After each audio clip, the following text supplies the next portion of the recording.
I want to switch now to the campaign more generally. It's just been a week of tax, hasn't it? You know, does it feel like it's time to draw a line under this, Ben? Look, I think you should have put that question to Christopher Luxon and he would have said absolutely. Yeah, look, I think that National probably didn't expect that the questions would keep coming, for a couple of weeks. I think the unstated, assumption here is essentially that there is a market for new luxury apartments that maybe is not apparent yet, but could be kind of, stirred up in the event that, you do a few big developments, retail them overseas, that kind of thing. But, essentially I think National will definitely be looking to move on from this as soon as they can. Yeah, absolutely. It occurred to me, I think Audrey Young wrote about it yesterday in the Herald.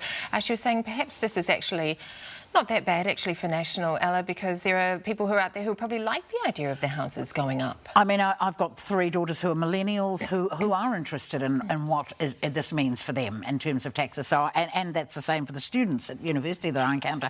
Taxes are things that speak to those young ones who are looking at, will I ever be able to afford a house? How can I pay off my student debt? And so I think that resonating for them is a bit of a vote winner. It has been fascinating, but we need some more policy. I feel like we're going to get that out on the campaign trail this week, perhaps from those minor parties as well. It has really sort of dominated this issue, hasn't it, this week, Ben?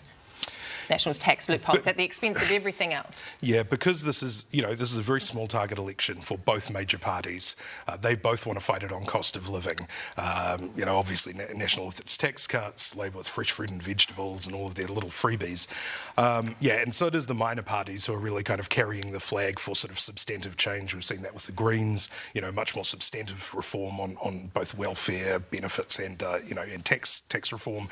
ACT really kind of swinging a battle axe when it comes to the public service, really wanting some really major reform of how we do our public services. Ella, I want to talk to you about the health debate as well. There was plenty that Aisha and Dr. Reti agreed on. Well, yes, I actually was kind of surprised, given the quite venal nature of some of the electoral behaviour in recent weeks, which I think has actually turned a lot of people off. I know the people like the young folk I'm talking to, the 20s, 30s, 40s, who are saying, oh, I can't be bothered watching the news because they're all just being so horrible. I thought that they were actually both quite gracious. They both accepted that there were strengths and weaknesses in each other's policies. I'd like to see that reflected in other portfolios as we move towards that last month. We want to see what are they going to deliver and how are they going to do it. That's really the heart. And it's a really interesting sort of case study in having subject matter experts in your portfolio. Both doctors, both know the system inside out. And, that's something that we don't see actually in a lot of portfolio matchups, across Parliament. Yeah, it is. It was fascinating to watch, and actually I found it quite enjoyable too. It's good to get into the detail on some of these things. But thank you so much for joining us here. That's all we've got time for this morning, a short panel, but thank you so much, Ella Henry and Ben Thomas. Kia ora.